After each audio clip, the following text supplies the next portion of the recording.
مكة يا مكة يا حرما أشجانا نلت عزا جی چلو. بسم الله الرحمن الرحيم. وعن أبي موسى الأشعري قال قال رسول الله صلى الله عليه وسلم ما أحد أصبر على أذى يسمعه من الله يدعون له الولد ثم يعافيهم ويرزقهم متفق عليه. حضرت ابو موسیٰ اشعری رضی اللہ تعالی عنہ سے مروی ہے، وہ فرماتے ہیں کہ اللہ کے رسول صلی اللہ علیہ وسلم نے ارشاد فرمایا کہ تکلیف دہ کلمات کو سن کر صبر کرنے والا اللہ سے زیادہ کوئی نہیں ہے. لوگ اس کے لیے لڑکا ثابت کرتے ہیں، پھر بھی وہ ان کو عافیت بخشتا ہے اور رزق دیتا ہے. یدعونا کے معنی ثابت کرنا نہیں، دعویٰ کرنا. یہ حضرت ابو موسیٰ اشعری رضی اللہ تعالیٰ عنہ فرماتے ہیں کہ اللہ کے رسول صلی اللہ علیہ وسلم نے فرمایا کہ اللہ سے زیادہ صبر کرنے والا کوئی نہیں. اللہ سے زیادہ صبر کرنے والا کوئی نہیں ہے. اس بات پر کہ لوگ اللہ کے لیے اولاد کا دعویٰ کرتے ہیں، پھر بھی اللہ ان کو عافیت اور رزق دیتا ہے.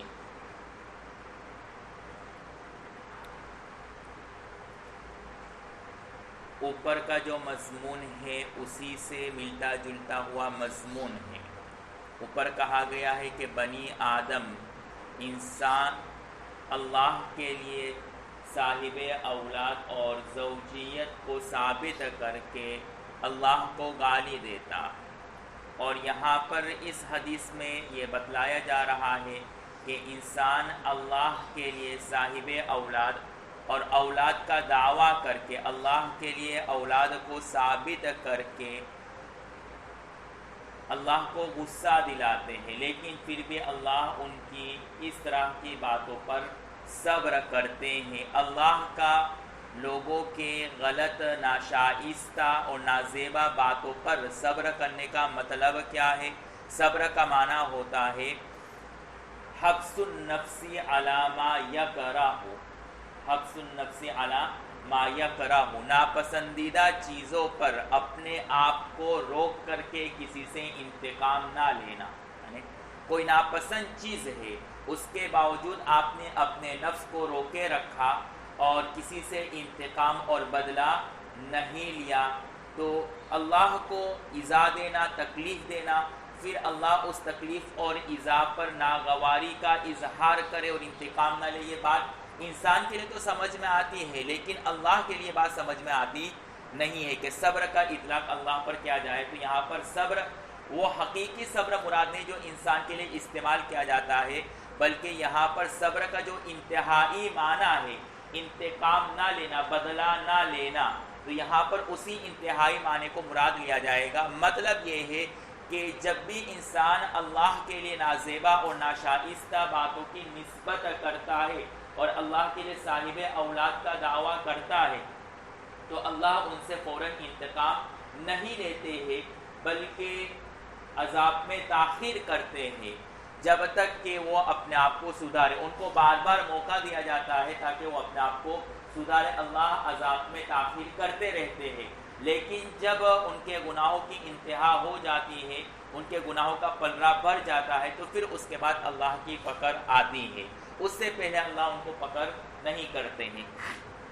جیسے فرعون، اللہ نے موسیٰ علیہ السلام کو ان کے پاس بارہا کئی نشانات اور معجزات کو لے کر کے بھیجا، تو اللہ صبر کرتے رہے. مطلب یہ ہے کہ عذاب دینے میں تاخیر کرتے رہے، لیکن جب فرعون کا اور ان کے متبعین کا گناہوں کا پلڑا بھاری ہو گیا تھا، تو اس وقت اللہ نے اتمام حجت کے طور پر ان کے اوپر عذاب کو نازل کر دیا. تو جب گناہوں کا پلڑا بھر جاتا ہے تو پھر اللہ ایسے لوگوں پر اپنے عذاب کو نازل کرتے ہیں اور ایسے لوگ عذاب کے مستحق بن جاتے ہیں. اس حدیث سے ایک بات معلوم ہوئی کہ اللہ کے اندر صفت حلم اور بردباری کی صفت غالب ہے، اسی وجہ سے اللہ کو حلیم کہا ہے. اسماء حسنہ میں آپ نے پڑھا ہوگا جلد ثانی میں، یا پڑھ لیں گے کہ اللہ کے صفتی نام ہے، ان صفتی ناموں سے انسان کا حصہ یہ ہے کہ انسان ان اوصاف کو اپنے اندر پیدا کرے. لیکن پھر اعتراض ہوگا کہ اللہ کے ہر صفتی نام میں کوئی نہ کوئی وصف اور ہمارے لیے کوئی نہ کوئی ایسی بات ہے جس سے انسان اپنے آپ کو مزین کرے.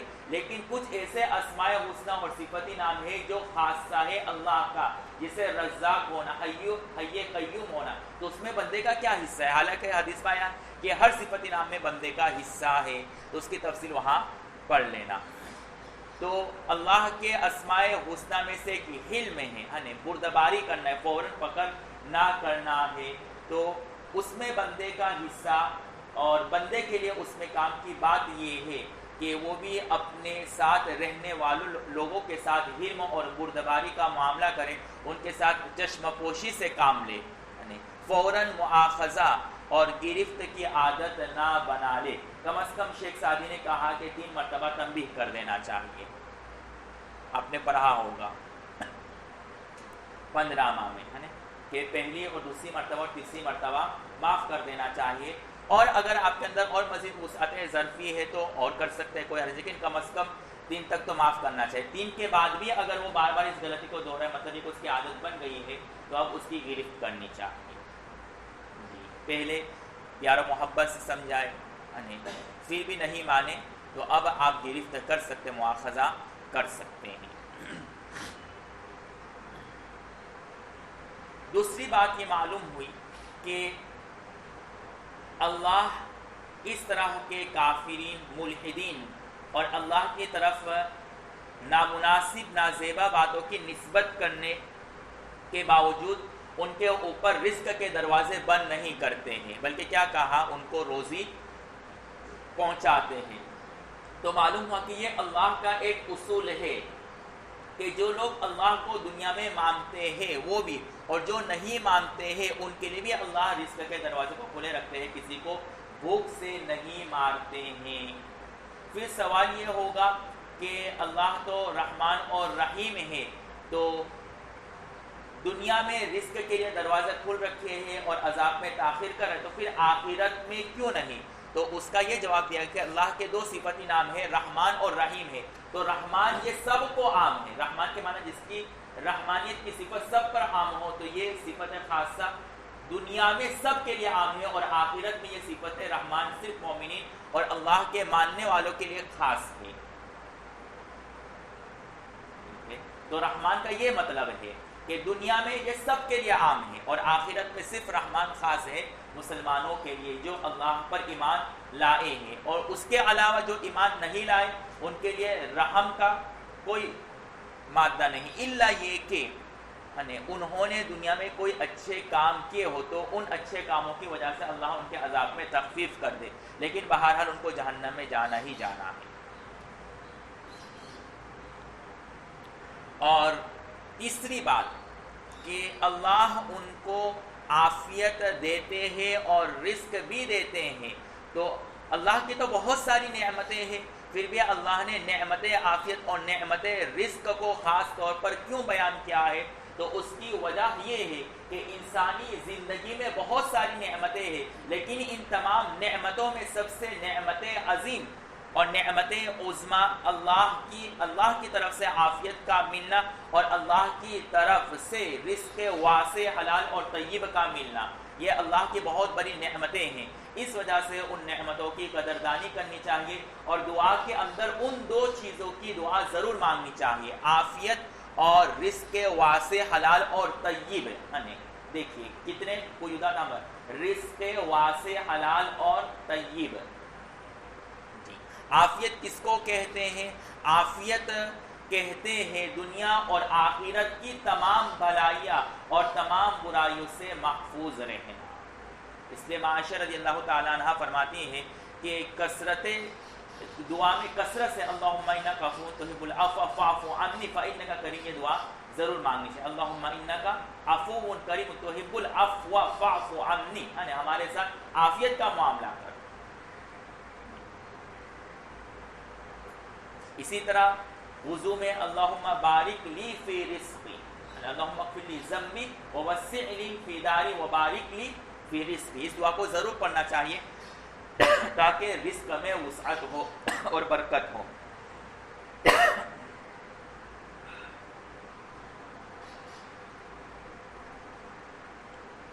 اور نماز کے اندر اللہم اغفر لی وارحمنی وعافینی واہدنی وارزقنی، یہ بھی دعا پڑھنی چاہیے. مستون ہے. کب پڑھنا ہے یہ دعا؟ ہاں دونوں سجدوں کے درمیان. جی اس میں بھی عافیت کا ذکر ہے. جہاں عافیت اللہ سے مانگنی ہے تو زوال عافیت اور زوال نعمت کی بھی پناہ مانگنی چاہیے. اللہم انی اعوذ بک من زوال نعمتک وتحول عافیتک. اسی طریقے سے اللہ نے آپ کو دین کی خدمت میں رکھا ہے، یہ بھی اللہ کی نعمت عظیم ہے. اس سے اللہ سے دعا مانگتے رہنا چاہیے کہ جس طرح ہمیں دین پر باقی رکھا ہے آئندہ مرتے دم پر دین پر اور دین کی خدمت پر باقی رکھنا. اس لیے کہ بہت سارے لوگ دنیا میں آئے، انہوں نے دین کی خدمت کی، لیکن پھر ان کو نکالا گیا اور آج ان کو پوچھنے والا کوئی نہیں ہے، بلکہ ارتداد کے دہانے پر پہنچ چکے ہیں. اور آپ میرا اشارہ سمجھ چکے ہیں. اپنے زمانے کے بہت بڑی شخصیت تھی، لیکن جب انہوں نے ارتداد کی حد پار کر دی تو ان کو دین سے محروم کر دیا گیا. اور ان کے سارے واسطے، ساری نسبتیں کوئی کام نہیں آئی، دھری کی دھری رہ گئی ساری نسبتیں. کسی زمانے میں ان کا علم بولتا تھا. تو یہ اس کی وجہ ہی ہے کہ ہم نے اس دعا کو ترک کر دیا ہے. یہ دعا مانگنا تو بہت درکنار. ہمارے پاس پورے وقت میں، پورے دن میں ایک خالصتاً 5-10 منٹ ایسے نہیں ہے کہ ہم صرف تنہائی میں اللہ سے دعا کریں. یہ ہمارے پاس اتنی بھی فرصت نہیں. اس کا اہتمام کریں. تو ان دو چیزوں کا خاص طور پر دعا میں مانگنا چاہیے. اور حدیث میں ایک اور تیسری چیز کہی گئی ہے، اللہم انی اسألک خیر الدعا، کہ اللہ ہمیں اچھی طرح دعا کرنا سکھا دیجئے. یعنی دعا کے اندر دعا کو بھی مانگنا چاہیے. جی. پھر کسی نے پوچھا کہ اللہ سے کیا مانگے، تو جواب دینے والے نے جواب دیا کہ اللہ سے اللہ ہی مانگے. اللہ سے اللہ ہی مانگے. سمجھ گئے؟ جی. اللہ مل گیا تو ہر چیز مل گئی. اس کے کئی واقعات اور شواہد موجود ہیں. بادشاہ صاحب کلوتی باندھی سے محبت کرتے تھے، پھر جو تھا وہ ہوا. جی. تو یہاں پر ان دو چیزوں کا خاص طور پر ذکر کیا گیا ہے، عافیت اور دوسری چیز رزق. ابو داؤد کی روایت ہے، اللہ کے رسول صلی اللہ علیہ وسلم فرماتے ہیں، اللہم انی اعوذ بک من الفقر، اے اللہ میں اس فقیری اور غریبی سے پناہ مانگتا ہوں جو مجھے کفر تک پہنچا دے. معلوم ہوا کہ فقیری اور غریبی یہ اللہ کے رسول کے لیے اپنے حق میں اختیاری تھا. اس وجہ سے اللہ کے رسول اس فقیری اور غربت کی وجہ سے کوئی واویلا کر کے کفر کے حدود میں نہیں پہنچ گئے. اور دوسری بات یہ ہے کہ نبی توکل کے اعلیٰ مقام پر ہوتا ہے، اس وجہ سے ان کے لیے فقر و فاقہ، غریبی ان کے ایمان میں تذبذب پیدا نہیں کرتے. لیکن عام مومنین کے لیے یہ دعا کی تعلیم دی گئی کہ عام مومن کے پاس اتنا توکل نہیں ہوتا ہے، اس سے اس کو چاہے کہ ایسی غریبی سے پناہ مانگے جو انسان کو کفر تک پہنچا دے. اسی وجہ سے غالباً حضرت تھانوی رحمۃ اللہ علیہ فرماتے ہیں کہ پہلے زمانے میں فقیری اچھی چیز تھی، لیکن اب اس زمانے میں فقیری اچھی چیز نہیں ہے. پہلے زمانے میں فقیری اس لیے اچھی چیز تھی کہ فقیری کی وجہ سے ان کا ایمان محفوظ رہتا تھا، اور اس زمانے میں فقیری اچھی چیز نہیں اس لیے کہ فقیری کی وجہ سے لوگوں کا ایمان غیر محفوظ ہے. جی. اس لیے حضرت گنگوئی فرماتے ہیں کہ جب بھی میں باہر جاتا تھا تو محترمہ کہتی تھی کہ اچھا کپڑا پہنو، فقیروں کی طرح مت گھومو، یہاں پر زہد مت دکھاؤ، اس لیے کہ باہر جب پلین میں سفر کریں گے تو آپ کو کوئی غریب سمجھ کر کے کہیں زکوٰۃ نہ دے دے. حضرت نے کہا کہ ہمیں یہ بات سمجھ میں آ گئی ہے کہ اللہ کی نعمت اور رزق کو اپنے جسم پر ظاہر کرنا تاکہ لوگ ہمیں غریب نہ سمجھے پہننا چاہیے. پہلے زمانے کیا سمجھتے تھے کہ یہ ظاہر ہے، اور آج کیا سمجھتے ہیں کہ غریب اور فقیر ہیں. جی. اور پھر غریب اور فقیر سمجھ کر کے غیر لوگ آپ کے پاس اپنے مذہب کی ترویج اور اشاعت کے لیے بھی آئیں گے کہ چلو یہ غریب ہے، یہ ہماری بات مان لے گا. اسی وجہ سے عیسائی اور یہود و نصارہ زیادہ طور پر غریبوں پر محنت کرتے ہیں. جی. اسی وجہ سے میں نے کہا کہ اس زمانے میں غربت ایمان کے لیے غیر محفوظ ہے، اور اس زمانے میں ایمان کے لیے یہ محفوظ چیز ہے. جی. امید ہے کہ اشارہ سمجھ گئے. آگے چلتے ہیں. چلو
اللہ کا حق یہ ہے کہ وہ اس کی عبادت کرے اور اس کے ساتھ کسی کو شریک نہ کرے، اور اللہ پر بندوں کا حق یہ ہے کہ وہ اس شخص کو عذاب نہ دے جو اس کے ساتھ کسی کو شریک نہ ٹھہرائے۔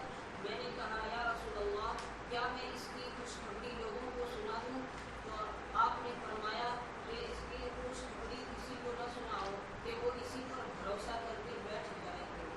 آگے کی روایت بھی پڑھ لے، دونوں کا مضمون ایک ہی ہے، بس فرق یہ ہے کہ ابھی کی حدیث کو حضرت معاذ نے بذات خود نقل کیا ہے جو واقعہ ان کے ساتھ پیش آیا، اور بعد میں آنے والی جو روایت ہے اس واقعے کو حضرت معاذ نے حضرت انس سے بیان کیا، پھر حضرت انس نے اس واقعے کو نقل کیا ہے۔ واقعہ ایک ہی ہے، بس اسلوب بیان مختلف ہے، ورنہ واقعہ ایک ہی ہے۔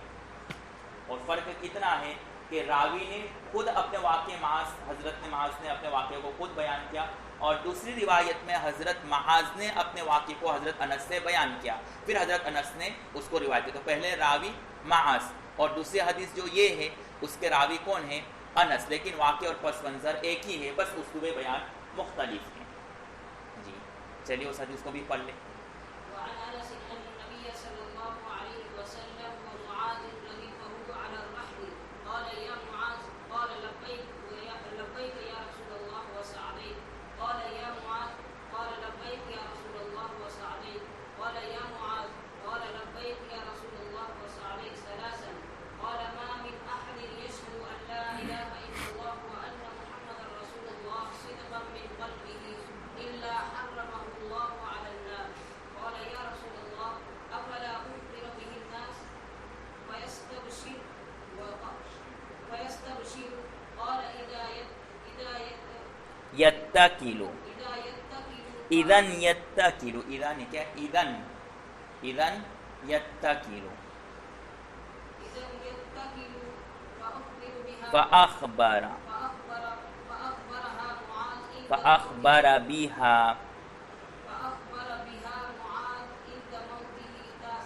تأثما۔ حضرت انس رضی اللہ تعالی عنہ سے مروی ہے کہ فرماتے ہیں کہ وہ آپ صلی اللہ علیہ وسلم، حضرت انس رضی اللہ تعالیٰ عنہ سے مروی ہے کہ اللہ کے رسول صلی اللہ علیہ وسلم اور حضرت معاذ رضی اللہ تعالیٰ عنہ ان کے سواری کے پیچھے بیٹھے ہوئے تھے۔ اللہ کے رسول صلی اللہ علیہ وسلم کے سواری کے پیچھے حضرت معاذ بیٹھے ہوئے تھے، یعنی حضرت انس یہ واقعہ نقل کر رہے، کیا نقل کر رہے کہ حضرت معاذ اللہ کے رسول کے سواری کے پیچھے بیٹھے ہوئے تھے۔ چلیے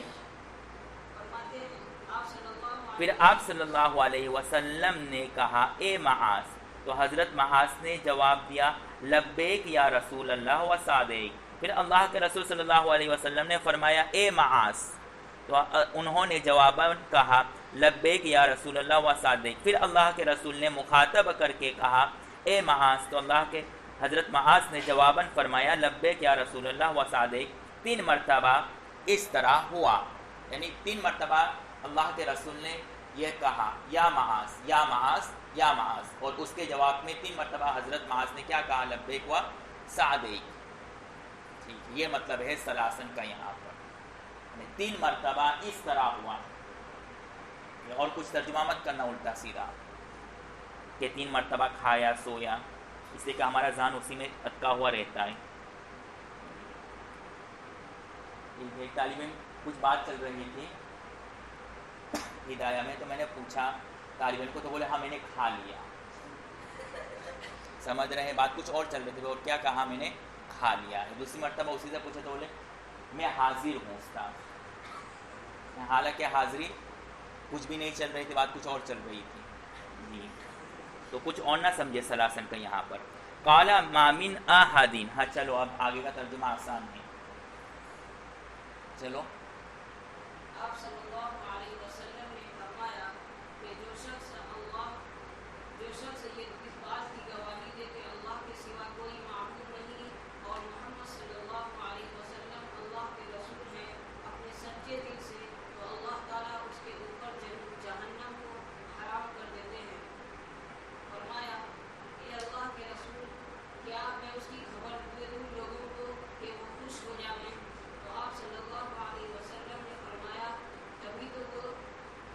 تب تو لوگ اس پر بھروسہ کر لیں گے. تب تو لوگ اس پر بھروسہ کر لیں گے.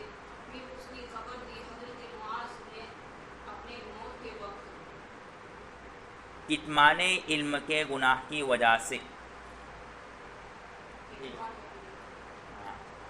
یہ تقدیری عبارت کا ترجمہ ہم نے کر دیا، بعد میں سمجھا دوں گا اس کا کیا مطلب.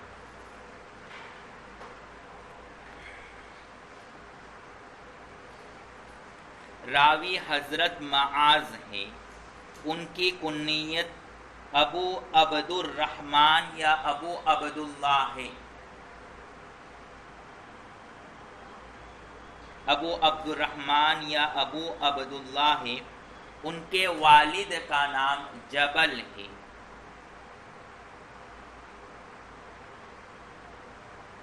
قبیلہ انصار بنو خزرج سے ان کا تعلق ہے. قبیلہ انصار بنو خزرج سے ان کا تعلق ہے. جلیل القدر صحابہ میں ان کا شمار ہوتا ہے.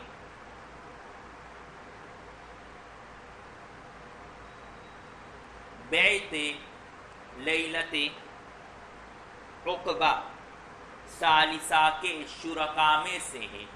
بیعت لیلت عقبہ ثالثہ کے شرکاء میں سے ہے.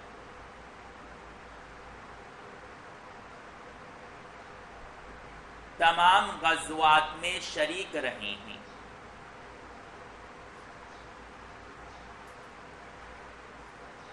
آپ صلی اللہ علیہ وسلم نے ان کو یمن کا گورنر بنایا تھا.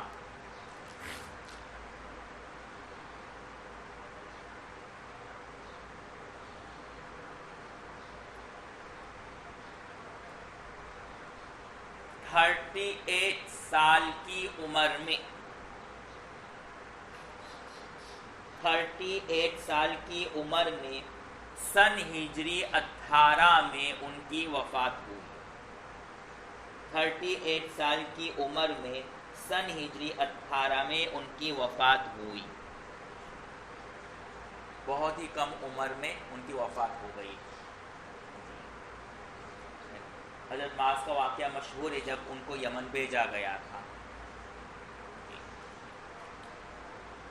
دیکھیے اب ردیف کے معنی کیا ہے؟ یعنی الذی یرکب خلف الرکوب، یعنی جو شخص سواری کے پیچھے بیٹھتا ہے اس کو ردیف کہتے ہیں.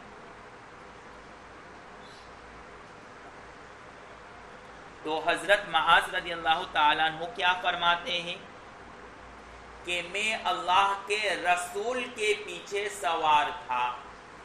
جس سواری پر اللہ کے رسول سوار تھے اسی سواری پر میں اللہ کے رسول صلی اللہ علیہ وسلم کے پیچھے سوار تھا، اور میرے اور رسول کے درمیان اتنی قربت اور اتنا اتصال تھا اس سواری پر کہ میرے اور اللہ کے رسول کے درمیان صرف اتنا ہی فاصلہ تھا جتنا کہ مؤخرۃ الرحل، مؤخرہ اور مؤخرہ دونوں پڑھ سکتے ہیں. یعنی کجاوے کے اونٹ کے اوپر آپ نے دیکھا وہ کجاوا باندھتے. کجاوا کس کو کہتے ہیں وہ میں نے بتلا دیا تھا آپ کو بھی کایا میں. تو اس کجاوے کے پیچھے ایک چھوٹی سی لکڑی ہوتی ہے جس کو مؤخرۃ الرحل کہتے ہیں، کجاوے کے پیچھے کی لکڑی. تو جتنے کجاوے کے پیچھے لکڑی ہوتی ہے معمولی سی، اتنا ہی معمولی سا فاصلہ میرے اور اللہ کے رسول کے درمیان میں تھا. یعنی راوی یہ بتلانا چاہ رہے ہیں کہ میں اپنے محبوب سے کتنا قریب تھا. تو محب اپنے محبوب کے اتصال اور جو نسبت ہے، تعلق ہے، اس کو بتلانا چاہ رہے ہیں کہ ہماری بانڈنگ اور نسبت اور قربت اتنی تھی اور اتنا کم فاصلہ تھا جتنا کہ مؤخرۃ الرحل کا ہوتا ہے. تو حضرت معاذ رضی اللہ تعالیٰ عنہ فرماتے ہیں کہ میں اللہ کے رسول صلی اللہ علیہ وسلم کے ساتھ گدھے پر سوار تھا اور میرے اور اللہ کے رسول کے درمیان معمولی سا فاصلہ تھا. کتنا فاصلہ تھا؟ جتنا مؤخرۃ الرحل کا ہوتا ہے. یہ تشبیہ کے لیے. حمار محقق قول کے مطابق اللہ کے رسول کی ملکیت میں تھا، یعنی اللہ کے رسول اس حمار اور گدھے کے مالک تھے. اس سے بات معلوم ہوئی کہ گدھے پر سوار ہونا جائز ہے، اور بعض حضرات نے فرمایا کہ گدھے پر سوار ہونا سنت ہے۔ اس گدھے کا نام کیا تھا؟ اس میں دو قول ہے۔ ایک قول یہ ہے کہ جس گدھے پر اللہ کے رسول صلی اللہ علیہ وسلم سوار تھے اس کا نام عفیر، اور ایک قول کے مطابق اس کا نام یعفور تھا۔ گدھے کے بجائے آپ گوشمال ترجمہ کریں، ٹھیک ہے، گوشمال۔ اس سے پہلے بھی میں نے آپ کو بتلایا تھا غالباً، یہ غیر مہذب لفظ ہے گدھا، گالی کے طور پر استعمال ہوتا ہے ہمارے یہاں۔ گوشمال کے معنی سمجھتے ہیں؟ تو جس گوشمال پر اللہ کے رسول صلی اللہ علیہ وسلم سوار تھے اس کا نام عفیر یا یعفور تھا۔ اور ایک بات معلوم ہوئی کہ اللہ کے رسول نے گوشمال پر سواری کی، حالانکہ اللہ کے رسول کے اور بھی بہت سارے اچھے اچھے سواری دستیاب ہو سکتے تھے، پھر بھی اللہ کے رسول نے حمار کو اور گوشمال کو بطور سواری کے لیے استعمال کیا۔ یہ تواضع اور اظہار بندگی کے لیے تھا، بندوں کو بتلانے کے لیے کہ میں سرور کائنات ہوں، لیکن اس قدر عاجزی اور بندگی کے ہے کہ ہر چیز میں آسانی کو اور سادگی کو پسند کرتا ہوں۔ تو یہ امت کے لیے ایک پیغام تھا، اظہار تواضع اور اظہار بندگی کا، کہ بندے بھی کو چاہیے کہ تواضع اختیار کرے اور ہر چیز میں سادگی اختیار کرنے کی کوشش کرے۔ لیکن سادگی کا ہرگز یہ مطلب نہیں ہے کہ انسان پرانے فتیچر کپڑوں میں اور بیکار چیزیں استعمال کرنے لگ جائے۔ سمجھ میں آیا؟ جی۔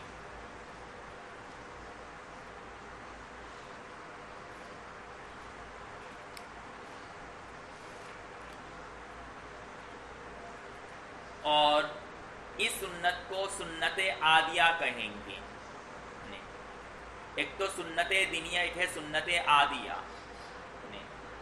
سنت دینیہ اس کو سنن ہدا بھی کہہ سکتے ہیں، اور اگر اللہ کے رسول کو اس پر تواتر ثابت ہے تو اس کو سنت مؤکدہ کہیں گے، اور تواتر ثابت نہیں بلکہ کبھی کبھار ترک کیا ہے تو اس کو سنت غیر مؤکدہ ہے۔ اور سنت عادیہ جس کو اللہ کے رسول نے عادت کے طور پر پسند کیا ہو، یہ دین کا حصہ سمجھ کر کے اس کام کو نہیں کیا، جیسے شہد کا پینا، اسی طرح کدو کا کھانا، یا اللہ کے رسول نے بطور شریعت کے ان کاموں کو انجام نہیں دیا، بلکہ اللہ کے رسول کو طبعی طور پر یہ چیزیں مرغوب تھیں۔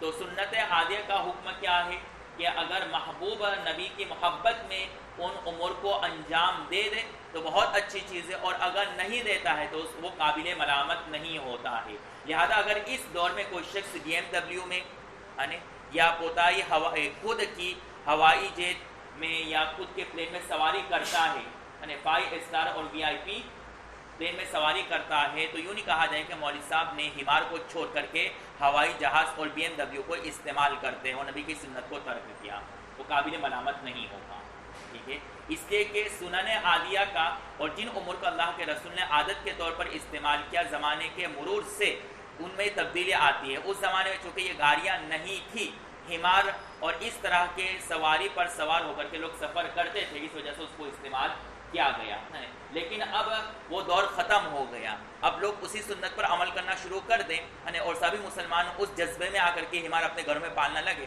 تو پھر شہروں میں آپ کو حمار ہی حمار نظر آئیں گے اور سب لوگ پریشان ہو جائیں گے۔ سمجھ رہے ہیں جی؟ اور اسی محبت کے جذبے میں آپ مٹی کے برتن استعمال کرنے لگ جاؤ، حالانکہ صحابہ کے دور میں وہی استعمال کرتے تھے اور سفید چادر استعمال کرتے تھے بغیر کچھ سلائی کیے ہوئے، اور آج بھی ہم وہی سفید چادر پہن کر کے پہننا شروع کر دیں تو پھر حشر سے سمجھ کیا حشر ہو سکتا ہے، اور گھر میں عورتیں پریشان ہو جائیں گی مٹی کے برتن استعمال کر کر کے۔ تو احوال کے بدلنے سے چیزوں میں تبدیلی آتی ہے تو کوئی حرج نہیں، اگر کوئی کرتا ہے ٹھیک ہے، نہیں کرتا ہے تو وہ قابل ملامت نہیں ہے۔ حال یہ ہے کہ اس طرح کے ہم کپڑے پہنتے ہیں، پھر بھی طلبا مستی مذاق میں اپنے ساتھیوں کے کپڑے اتار دیتے ہیں، ننگا کر دیتے ہیں، اور اگر وہیں سادے کپڑے باندھ کر کے پہنے تو کیا ہوگا؟ ٹھیک ہے، ہمارے کلاس میں کمزے چمپا رانی کر کے تھا بہار کا، تو تھوڑا ایسا ہی تھا بیچارہ برکتی، تو طلبا اس کو بہت حیران کرتے تھے، بہت حیران کرتے تھے، ٹھیک ہے۔ تو ایک مرتبہ اتنا حیران کیا کہ اس کا نعرہ پکڑ لیا بچوں نے اور زور سے کھینچا، بیچارہ پورا نعرہ ہی نیچے اتر گیا، وہ شرمندہ ہو گیا، روم میں گیا، جو ہونا تھا ہو گیا، سمجھ گئے جی؟ جس کو جو دیکھنا تھا دیکھ لیا۔ پھر وہ بہت غصے میں آیا اور جس نے یہ حرکت کی ان سے چمٹ گیا وہ بولے تو میری بکری اور میں تیرا بکرا، اور بیائی میں جس طرح بکرا آواز نکالتا ہے نہیں، اسی طرح ہو بہو آواز نکالتا تھا۔ ایسا بھی ہوا ہمارے زمانے میں۔ اور ایک واقعہ کیا پیش آیا، ہمارا استاد تھے کہ اللہ معاف کریں، وہاں جاباز دامت برکات ہوں، وہ لنگی پہن کر کے آتے تھے دوپہر کو، ہے نا؟ تو کبھی کبھار آپ نے دیکھا گرمیوں میں بڑے لوگ یوں لنگی تھوڑا اوپر کر لیتے ہیں پورا، پھر یوں پکڑ لیتے ہیں، ٹھیک ہے؟ تو ترجمہ کلام پاک پیش آتے ہیں مولوی جاباز کو، میں نے آپ کو بتا دیا۔ تو انہوں نے یوں پکڑ لیا اور ان کو نیند آ گئی، وہ روزانہ دوپہر میں دوسری گھنٹی میں سو ہی جاتے، ترجمہ کلام پاک سنتے، میرا ہی سنتے ہیں، تو میں ہی سنا رہا تھا، میں اس کے سامنے ہی ٹھائی ہوں، تو اب میں تو سنا رہا ہوں، میں تو اسی میں منہمک ہوں، اور ان کو نیند آ گئی، مجھے تو معلوم نہیں کہ ان کو نیند آ گئی، تو ان کے ہاتھ چھوٹ گئے، اور یہ دو جو صاحبین قریب میں تھے، پھر بعد میں تجزیہ پوچھا گئے جب سب باہر نکلے تو بولے صرف اندھیرا ہی اندھیرا تھا، کچھ نظر نہیں آیا، وہ اصل میں بہت کالے ہیں، ٹھیک ہے؟ ہاں تو میں نے کہا کہ اس طرح کے سادے کپڑے آج ہم پہنے لگ جاوے تو پبلک چھوڑے گی نہیں ہمیں، جائیے پڑھو۔ بسم الله الرحمن الرحيم وعن أبي ذر قال أتيت النبي صلى الله عليه وسلم وعليه ثوب أبيض وهو نائم ثم أتيته وقد استيقظ فقال ما من عبد قال لا إله إلا الله ثم مات على ذلك إلا أدخل الجنة قلت وإن زنا وإن سرق قال وإن زنا وإن سرق قلت وإن زنا وإن سرق قال وإن زنا وإن سرق قلت وإن زنا وإن سرق قال وإن زنا وإن سرق على رغم أنف أبي ذر وكان أبو ذر إذا حدث بهذا قال وإن رغم أنف أبي ذر متفق عليه۔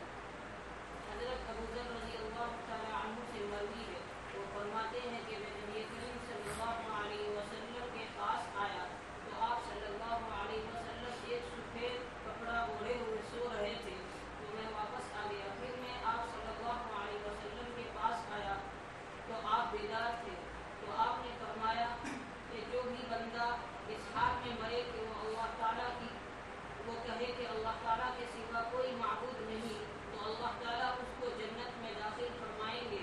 تو میں نے کہا اگرچہ اس نے زنا کیا ہو اور اگرچہ اس نے چوری کی ہو، تو آپ نے فرمایا کہ ہاں اگرچہ اس نے زنا کیا ہو اگرچہ اس نے چوری کی ہو۔ میں نے کہا اگرچہ اس نے زنا کیا ہو اگرچہ اس نے چوری کی ہو، آپ نے فرمایا اگرچہ اس نے زنا کیا ہو اگرچہ اس نے چوری کی ہو۔ پھر میں نے کہا اگرچہ اس نے زنا کیا ہو اور چوری کی ہو، آپ نے فرمایا ہاں اگرچہ اس نے زنا کیا ہو اگرچہ اس نے چوری کی ہو۔ اگرچہ ابو ذر کو ناگوار گزرے۔ راوی کہتے ہیں کہ حضرت ابو ذر رضی اللہ تعالیٰ عنہ جب بھی اس حدیث کو بیان کرتے تو کہتے اگرچہ ابو ذر کو ناگوار گزرے۔ جی اوپر کی روایت چل رہی تھی، اگرچہ کئی بار آ گیا۔ جی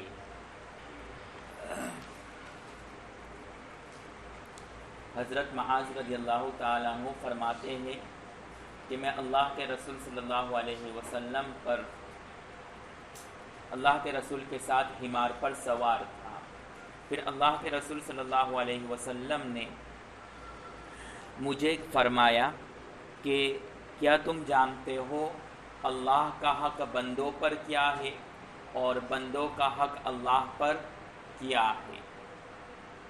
تو اللہ کے رسول صلی اللہ علیہ وسلم نے فرمایا، حضرت معاذ نے کہا اللہ کے رسول بہتر جانتے ہیں اور اللہ، اور یہ جملہ کیوں کہتے اس کی تفصیل ما قبل میں آ چکی ہے، اللہ و رسولہ عالم۔ تو اللہ کے رسول صلی اللہ علیہ وسلم نے بتلایا کہ اللہ کا حق بندوں پر یہ ہے کہ وہ اللہ کی عبادت کرے اور اس کے ساتھ کسی کو شریک نہ کرے، اور اللہ کا حق بندوں پر یہ ہے کہ وہ اللہ کی عبادت کرے اور اس کے ساتھ کسی کو شریک نہ کرے، اور بندوں کا حق اللہ پر یہ ہے کہ اللہ اس بندے کو عذاب نہ دے جو اللہ کے ساتھ کسی کو شریک نہ کرے۔ پھر اللہ کے رسول صلی اللہ علیہ وسلم سے میں نے سوال کیا اور پوچھا کہ کیا یہ خوشخبری میں لوگوں کو سنا دوں؟ تو اللہ کے رسول صلی اللہ علیہ وسلم نے فرمایا مت سناؤ، اس لیے کہ یتکل لوگ اس پر اعتماد کر لیں گے۔ یہ پوری حدیث اور اس حدیث کا پس منظر اور واقعہ اور خلاصہ ہے۔ حدیث میں دو باتیں بتلائی گئی ہیں جو ایمان سے متعلق ہیں۔ ایک تو یہ ہے کہ کچھ حقوق بندے پر عائد ہے جس کو بندے کو انجام دینا ہے، اور جب بندے نے ان امور کو، ان حقوق کو انجام دے دیا ہے تو اللہ کے ذمے کچھ چیزیں ہیں جو اللہ اپنے بندوں کے لیے ادا کرتے ہیں۔ یاد رکھے کہ اللہ کے جو حقوق ہیں ان حقوق کو ادا کرنا بندوں پر لازم ہے، لیکن ان حقوق کی ادائیگی کے بعد اس کا صلہ اور اس کا بدلہ دینا اللہ کی ذات پر لازم نہیں ہے۔ لہذا حدیث میں جو علا ہے وہ الزام کے لیے نہیں ہے بلکہ تفضل کے لیے ہے۔ اللہ، اللہ پر لازم ہے، یہ ترجمہ نہیں کریں گے، بلکہ اللہ کے فضل سے اگر اللہ اس کو صلہ دینا چاہے تو دے۔ تو اگر بندہ نے اللہ کے سارے حقوق کو ادا کر دیا، اللہ کے ساتھ شرک نہیں کیا، اللہ کی بندگی کی، تو اب یہ تو بندے پر لازم ہے، لیکن اس کام کے انجام دہی کے بعد کیا اللہ پر لازم ہے کہ اس کو صلہ دے، جنت میں داخل کرے؟ تو اہل سنت والجماعت کا عقیدہ ہے کہ اللہ کے اوپر کوئی چیز لازم نہیں ہے۔ اگر اللہ کچھ اپنے بندوں کو دیتا ہے تو یہ اللہ کا فضل ہوتا ہے۔ اس لیے مالک یوم الدین یا مالک یوم الدین کی جو تفسیر کی گئی ہے، بعض حضرات نے کہا ہے کہ اللہ یوم الدین کا مالک ہے، حاکم یوم الدین نہیں کہا۔ حالانکہ یوم الدین اور قیامت کے دن فیصلے کا دن ہے، اس دن فیصلہ ہوگا کون جنت میں جائے گا کون جہنم میں جائے گا، تو حاکم کہنا چاہیے، لیکن حاکم نہیں کہا بلکہ کیا کہا؟ مالک یوم الدین کہا۔ کیوں مالک کہا، حاکم نہیں کہا؟ اس لیے کہ حاکم اصول اور قواعد کا پابند ہوتا ہے فیصلہ کرتے وقت۔ جج عدالت میں دلائل کی بنیاد پر، اصول کی بنیاد پر فیصلہ کرتا ہے، اس کے سامنے کسی کے حق کے بارے میں یہ ثابت ہو جاوے کہ وہ غلط ہے، مجرم ہے، تو اب اصول اور قانون کا پاس و لحاظ رکھنا جج پر لازم ہے، اگرچہ اس کو رحم آ جاوے پھر بھی اس کو حق نہیں پہنچتا ہے کہ اس کو بری الذمہ قرار دے کر کے اس کو آزاد کر دے، بلکہ اس کے اوپر لازم ہو جاتا ہے کہ اس کو سزا دے۔ اور مالک وہ کسی اصول اور قانون کا پابند نہیں ہوتا ہے، تو اللہ کے بارے میں کہا کہ وہ یوم الدین اور یوم آخرت کا مالک ہے، یعنی اس دن جتنے بھی فیصلے ہوں گے ان فیصلوں کے لیے دلائل اور قانون اور اصول کی ضرورت اللہ کو نہیں ہے۔ ایک آدمی وہ ہے جس نے ہزاروں نیکیاں کی ہو، لیکن ایک گناہ پر اللہ اگر پکڑ کر اس کو جہنم میں ڈالے تو کوئی کچھ نہیں کہہ سکتا ہے، اور ایک وہ آدمی ہے جس نے ہزاروں کو قتل کیا ہے اور اس کے پاس صرف ایک نیکی ہے اور وہ ہے کلمہ لا الہ الا اللہ، تو اگر اللہ چاہے تو اس کلمہ لا الہ الا اللہ کی وجہ سے اس کو معاف کر دے اور جنت میں داخل کرے، اور کوئی شخص اللہ سے سوال نہیں کر سکتا۔ تو معلوم ہوا کہ اللہ پر کوئی چیز لازم نہیں ہے، اللہ کی ذات الزام سے، لزوم سے، کسی چیز اس کی ذات پر لازم ہونے سے مبرہ اور منزہ ہے۔ اس لیے یہاں پر اللہ یہ الزام کے لیے نہیں بلکہ کس کے لیے ہے؟ تفضل کے لیے ہے۔ آپ کے ساتھی انس نے یہ سوال مجھے صبح میں کیا تھا، میں نے کہا یہ ابھی آ جائے گا مغرب میں۔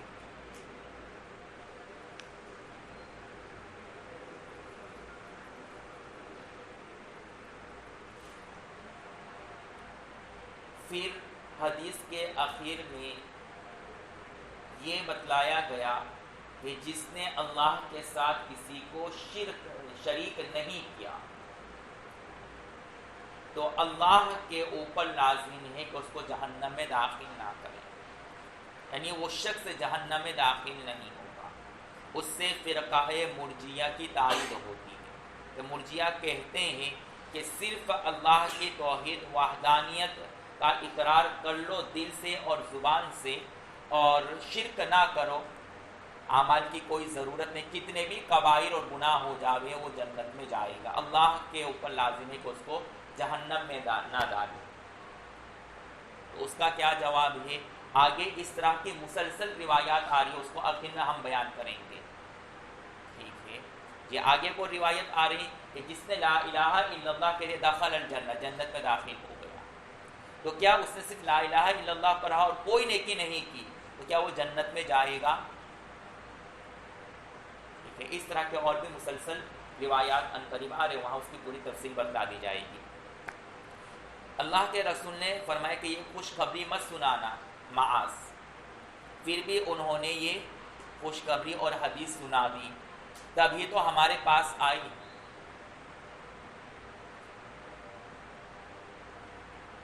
انہوں نے سنائی ہوگی صحابہ کو یہ حدیث، تب تک تو ہم تک پہنچی، تو انہوں نے اللہ کے رسول کی ممانعت کا پاس و لحاظ نہیں کیا۔ منع کرنے کے باوجود بھی راوی نے اس حدیث کو بیان کر دیا، کیوں؟ کئی جواب ہیں۔ ایک جواب یہ ہے کہ اللہ کے رسول صلی اللہ علیہ وسلم نے اس وقت ایک خاص حکمت کے پیش نظر حضرت معاذ رضی اللہ تعالی عنہ کو یہ خوشخبری اور حدیث سنانے سے منع فرمایا تھا، اور وہ خاص حکمت یہ تھی کہ ابھی صحابہ ابتدائی دور میں چل رہے ہیں، ابھی نئے نئے اسلام میں داخل ہوئے ہیں، تو اعمال میں وہ راسخ نہیں ہوئے ہیں، تو راسخ فی العمل نہ ہونے کی وجہ سے اللہ کے رسول صلی اللہ علیہ وسلم نے ان کو یہ خوشخبری سنانے سے منع فرمایا، جیسا کہ خود اللہ کے رسول اخیر میں فرماتے ہیں یتقلو، لوگ اس حدیث پر اعتماد کر لیں گے اور سمجھ لیں گے کہ ہم نے اللہ کے ساتھ شرک نہیں کیا، چاہے ہم نے کتنے بھی کبائر کر لیے ہو، اب ہمارے لیے جنت میں جانا یقینی ہے، تو لوگ اس بات پر اعتماد کر کے اعمال کو ترک کر دیں گے، یتقلو، لوگ اس پر اعتماد کر لیں گے، بس لا الہ الا اللہ کرو، یہی ہماری کامیابی کے لیے کافی ہے، اب مزید اعمال کی ضرورت نہیں ہے۔ لیکن جب حضرت معاذ رضی اللہ تعالیٰ عنہ نے دیکھا کہ صحابہ راسخین فی الاعمال ہو چکے ہیں، تو پھر اب نبی کی جو ممانعت تھی وہ ممانعت نہ رہی، اس وجہ سے حضرت معاذ رضی اللہ تعالیٰ عنہ نے اس حدیث اور خوشخبری کو صحابہ کے سامنے بیان کیا۔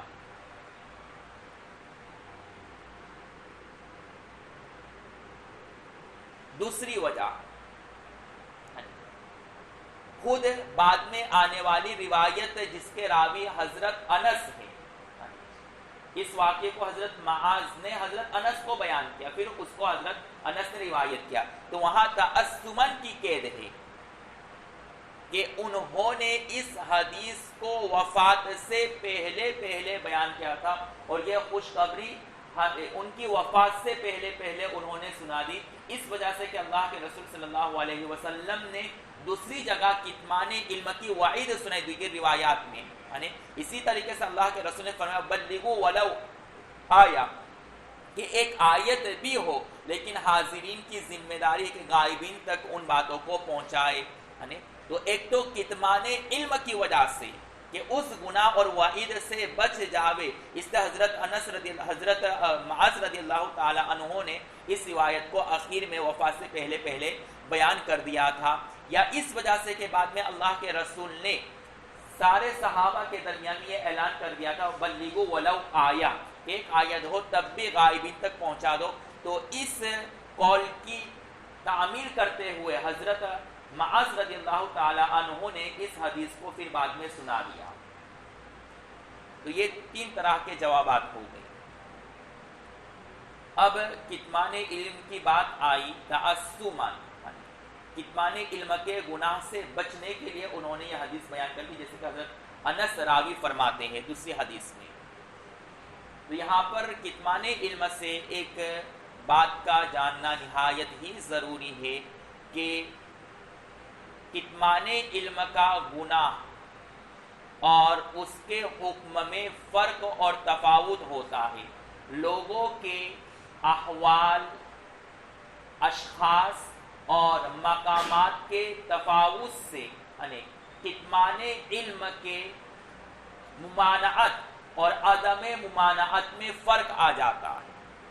آپ جس مقام پر بات بیان کر رہے ہیں یا جن حالات میں بات کو نقل کر رہے ہیں یا جن لوگوں کے سامنے آپ بات بیان کر رہے ہیں، کیا وہ واقعتاً اس کے مستحق ہے کہ یہ باتیں ان کے سامنے بیان کی جاوے یا نہیں؟ ان تمام چیزوں کو اور ان تمام امور کو مد نظر رکھتے ہوئے فیصلہ کیا جائے گا کہ یہ علم کی بات چھپانے کی ہے یا لوگوں کو بیان کرنے کے لائق اور قابل ہے یا نہیں.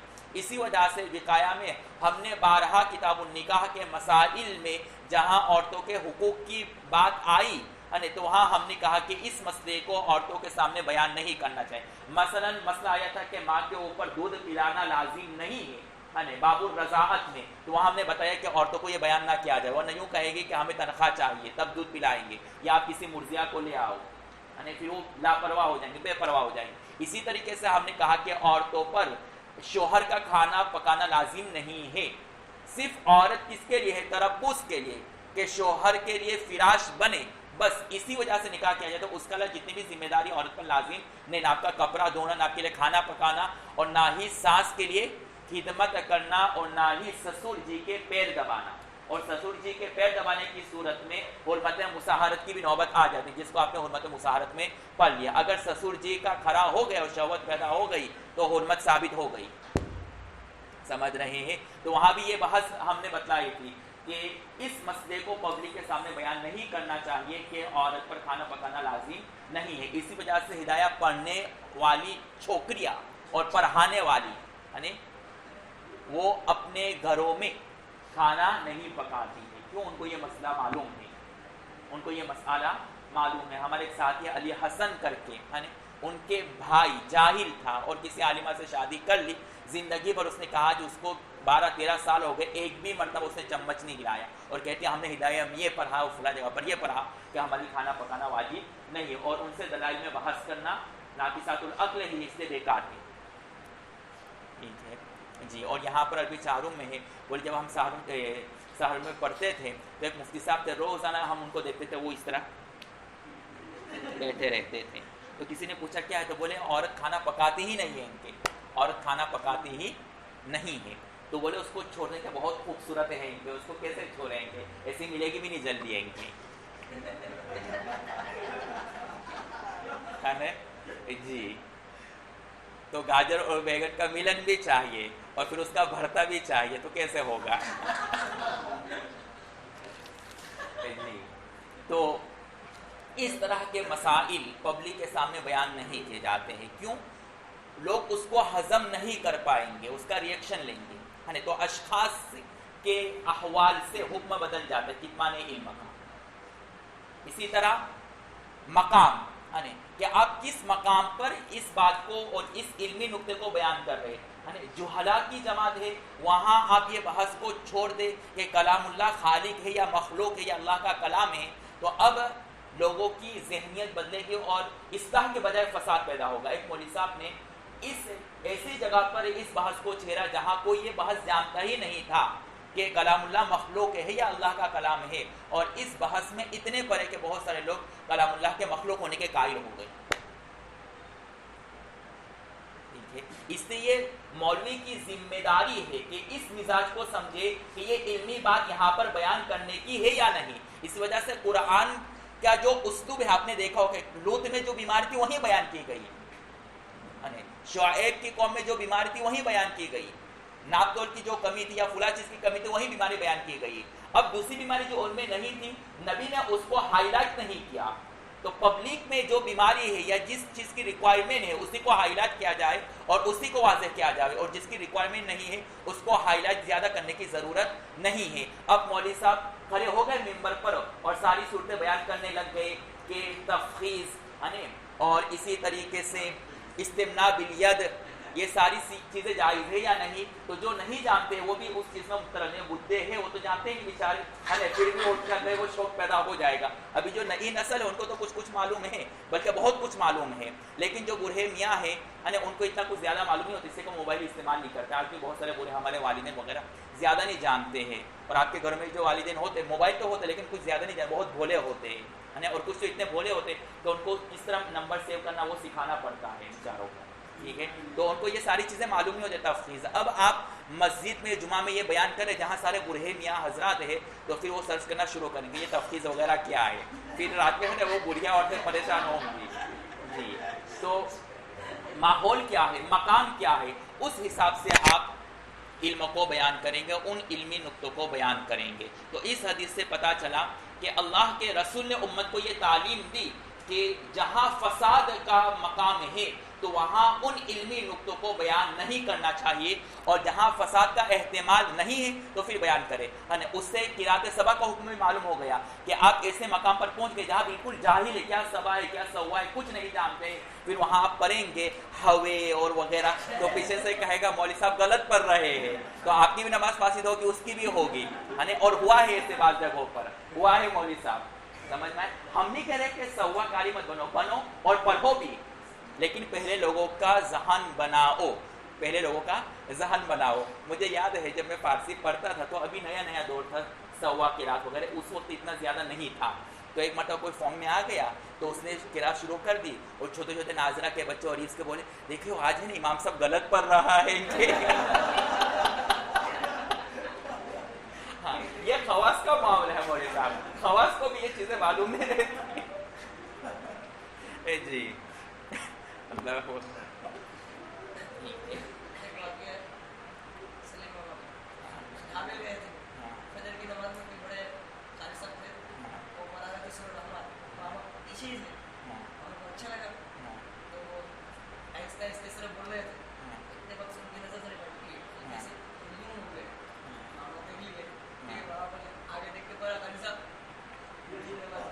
جی خیر. تو یہ قرات سبا کا بھی یہی حکم ہے کہ آپ ایسے مقام پر قرات کر رہے جہاں لوگ واقف نہیں ہیں تو نہ کرے, پہلے لوگوں کو واقف کرے, اس سے مانوس کرے کہ سبات احرف کیا ہے. پھر جب لوگوں کو یہ بات سمجھ میں آ جائے گی تو پھر آپ کریں, ڈائریکٹ نہ کریں, لوگوں کو بدلانے کے بعد کریں. تو جن علاقوں میں اس کے بارے میں معلومات نہیں رکھتے ہیں تو پہلے ان کو معلوم کرو, یہ حدیث سناؤ سبات احرف کی تعریف وغیرہ اور یہ ساری باتیں بتاؤ, پھر شروع کرو آہستہ سے, ڈائریکٹ نہیں, آہستہ سے سمجھانا ہم لوگوں کو. ٹھیک ہے, ہمارے گجرات میں تو آمدن چونکہ ہر جگہ قرات کا شعبہ, اس لیے اتنی کوئی خاص پریشانی نہیں ہوتی ہے, لیکن بہار کے پسماندہ علاقوں میں جہاں دینی رواج زیادہ نہیں ہے وہاں اگر آپ کریں گے تو مصیبت میں پڑ جائیں گے, تو بہت بڑا فتنہ پیدا ہوگا. ٹھیک ہے جی. تو اشخاص, احوال اور مقامت کے اعتبار سے ممانعت اور عدم ممانعت میں فرق پڑتا ہے کہ کتمان علم کرنا ہے یا نہیں کرنا ہے.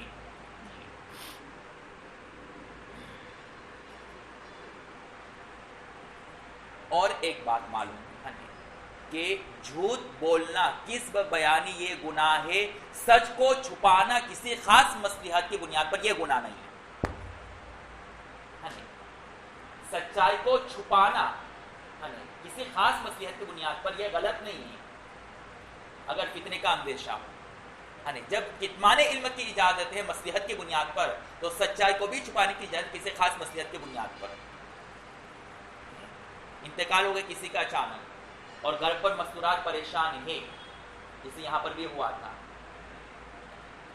مناظر, ایسا ہی ہوا تھا نا جی. مستورات کو نہیں بتلایا گیا تھا, نہیں بتلایا تھا مستورات کو, آنے کے بعد پتا چلا.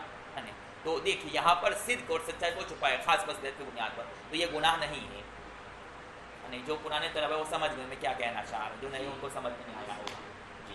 تو یہ دیکھیے صدق کو چھپانا ہے لیکن اس کے اوپر مواخذہ نہیں ہوگا, کیوں؟ مصلحت ہے. ٹھیک ہے ہاں, لیکن صدق کو چھپانا اپنے مفاد کے لیے, دنیاوی اغراض کے لیے, وہ گناہ ہوگا فساد سے بچنے کے لیے. اب آپ صدقوں کو کیوں چھپا رہے ہیں؟ فساد سے بچنے کے لیے یا لوگوں کو فساد سے بچانے کے لیے, اپنے مفاد کے لیے, وہ تو اللہ ہی بہتر جانتے ہیں جی. اور یہ بھی بات پبلک کی نہیں بیان کرنی چاہیے کہ صدق کو چھپانا جائز ہے مصلحت کی بنیاد پر، ورنہ پبلک ہر چیز کو مصلحت بنا کر کے صدق کو چھپائے گی، سچ بات کو چھپائیں گی. سمجھ رہے، لفڑا چل رہا ہے تو اب یہ سچ بات بیوی کے سامنے تب اس کو چھپائے گا اور مصلحت، ہاں بہت فتنے کا دروازہ کھل جائے گا مولوی صاحب.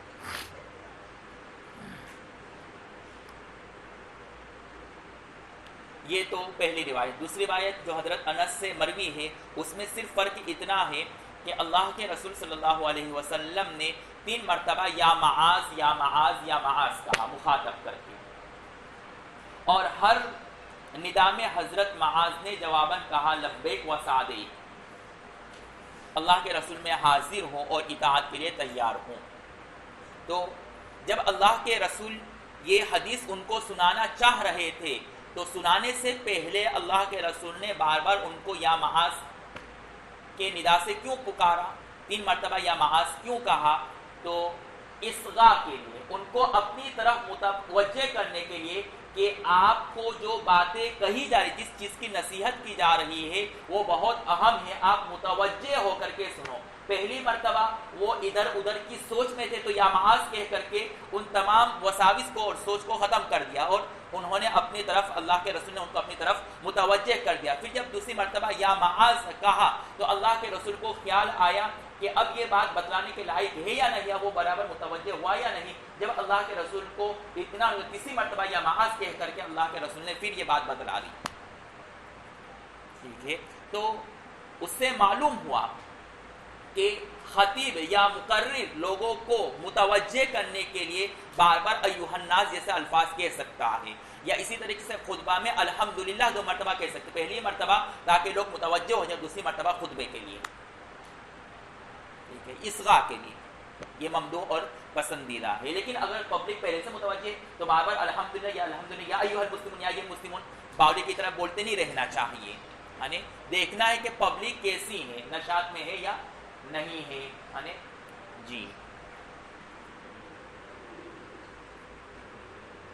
لبیک اور سعدیک کی تحقیق کیا ہے؟ آپ نے کافیہ میں پڑھ لیا تھا کہ تثنیہ کبھی برائے تکسیر کے لیے ہوتا ہے اور اس کی پوری تعلیل اور تحقیق اور ترکیب آپ نے بتلا دی تھی میں نے، اور اس کو اشارتاً بتلا. لبیک یہ اصل میں مفعول مطلق ہے، ٹھیک ہے، مفعول مطلق ہے اور اس کا فعل الیبو البابن بعد البابن، یعنی یہ تثنیہ برائے تکسیر ہے. اب اس کا معنی کیا ہوگا؟ میں بار بار آپ کی خدمت میں حاضر ہوں گا.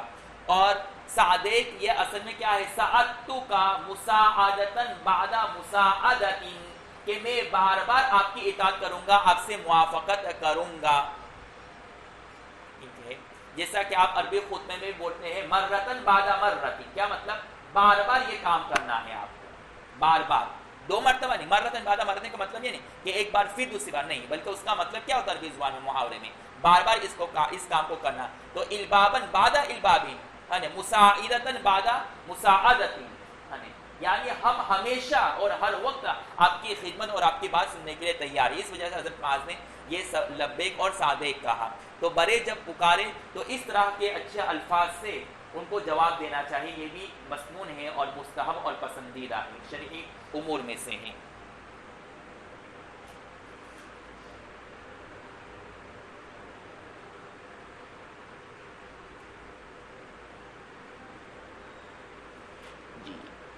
پھر 3 مرتبہ اللہ کے رسول نے یا معاذ کہا اور اس کے جواب میں انہوں نے لبیک و سعدیک کہا.